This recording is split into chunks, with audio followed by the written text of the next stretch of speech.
Hello, Patreon patrons, villagers in the making. I promised to send some videos about some of the things that happened during the Radical Relating Week, the first Possibilitator Creation Week here at the Possibility Coaching Bridge House in Bavrov, Czechia. One of them was an experiment that we did relating with each other while the person we're relating to was approaching us with a child, parent, or gremlin ego state offer. I will post the map of ego states and link you to the page about ego states, but the gist of it is that often when I say something or do something or propose something or approach somebody, I might be coming from my child ego state, or I might be coming from my parent ego state, or I might be coming from my gremlin ego state. And since as people who are learning, practicing, really like embodying, doing what it takes to embody adult ego state so that we have access to the archetypal ego state, we're practicing training with each other so as to shift a conversation from this child, parent, gremlin ego state relating into radical relating. And for example, with my partner, Martin, I asked him to come at me with a child offer. One of the distinctions is that every kind of relating is an offer for intimacy. If it's coming from a child ego state, it might be like, which is what Martin brought, this child ego state offer, which is kind of, it's kind of invisibly or silently saying like, notice me, reach out to me. And in order to not end up engaging with the child part of someone, where you're like, what's going on? What's happening? And then they stay in their child ego state, to speak to the being inside this child kind of mask or front, in order to draw out the being and draw out the adult of the person. And we practiced this in a lot of different ways, and then continued practicing with it throughout the week. And we also made agreements that we would like point to offers for intimacy and say which I is speaking, which ego state is happening right now for you, so that we could keep learning even while we were eating dinner, going for walks, playing frisbee, cleaning up, and doing the next thing I want to tell you about, which was sword work. When I was in Portugal 2 springs ago, I was introduced to sword work in the Possibility Lab, that one of the Possibility Labs there. And here at the Possibility Coaching Bridge House, we have some wooden swords and some bamboo sticks to continue training with. And so there are these positions that we've learned, and there are then some kind of moves to go back and forth with. And it's not really so much about what you do with your sword. It is more about what you do with your center, what you do with where you're centered, and moving from your center, staying centered, being in contact with the other person without giving them your center. So another way of saying that is like giving them, like putting more attention or energetic placement over there. So these sword work moves, and doing them with a partner were super full of getting experiential distinctions more clear in an embodied way about this this about so many things. And I'll share some pictures about that. Another experiment that we did was we worked with resentment quite a lot. We talked about how a resentment is created, we talked about how to dismantle resentment, and then we also went into removing expectations, which are the foundation of resentment.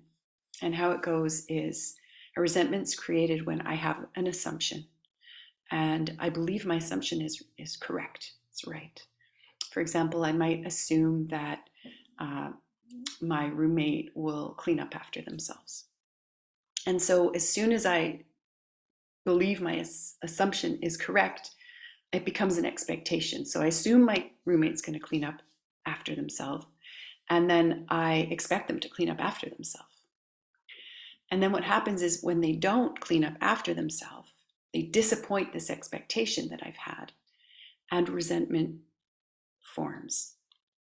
And but the purpose of the resentment, it's like this unconscious anger that is in my mind justifiable because I had this true assumption and this expectation was so reasonable. But this resentment kind of becomes the righteous kind of fuel for revenge. So now it's perfectly understandable and legit and okay if I treat my roommate in a derogatory way, or if I interrogate them about why didn't they do this, or if I gossip to other people about how they suck and how immature they are. And I'm like, my gremlin takes this whole line of thinking that led up to the resentment and justifies it. And the distinction is that it only takes one resentment to kill intimacy. And I'm guessing you've experienced this throughout your life, maybe in some ways that, you know, that you didn't think of as this happening.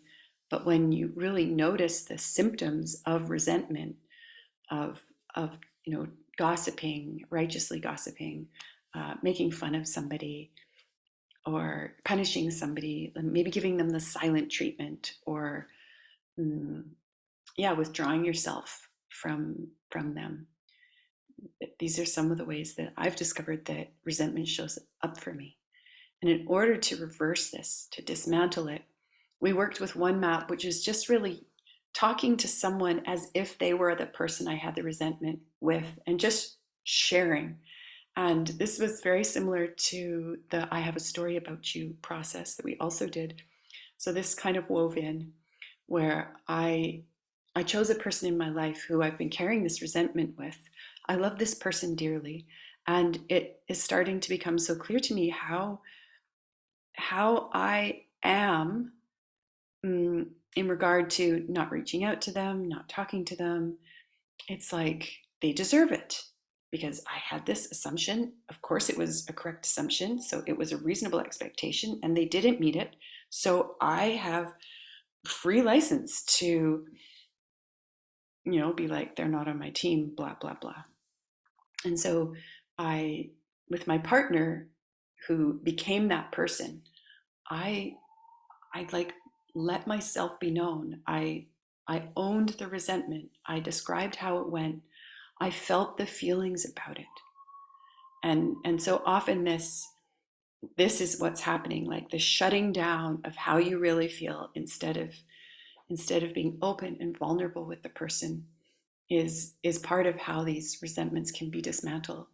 And what I also did was that I removed the expectation from this person, all this list of expectations that I really had of them, and I removed them now and forever. And I noticed how things were different once I had declared this removal of the expectations. And a really cool thing about it was that the very next day, I had an interaction with someone who wasn't this person, but is very close to that person, kind of out of the blue.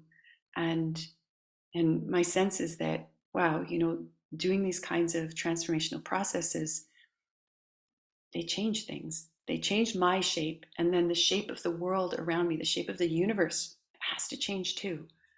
And this was very cool little coincidence granted by the Earth's Coincidence Control Office. The last thing that I want to tell you about is that we had an intimacy cafe, Bridge House style. I had participated in intimacy cafes also in the Portugal labs, where some of the team kind of secretly on the sly created this feast, this gremlin food feast of rich, chocolatey, creamy, delicious deluxe desserts and coffee and sugary sweets, and set up this picnic feast on the floor with mattresses all around where then intimate relating happened. And so we did it Bridge House style, which was that everyone knew it was happening and everyone helped to create the feast. And we set it out in the big room that we're using. And then we lined up outside, and two kind of guardians of the space, three of them actually stood at the doorway while everyone else went in and did this very beautiful welcome. And the premise, the context is that we feed our gremlins, and our gremlins are knocked out. They go to sleep, and then we have intimacy. We sit down, we make archetypal offers, adult offers to have conversations, do processes right there, all in the room together. And this is an archetypal space.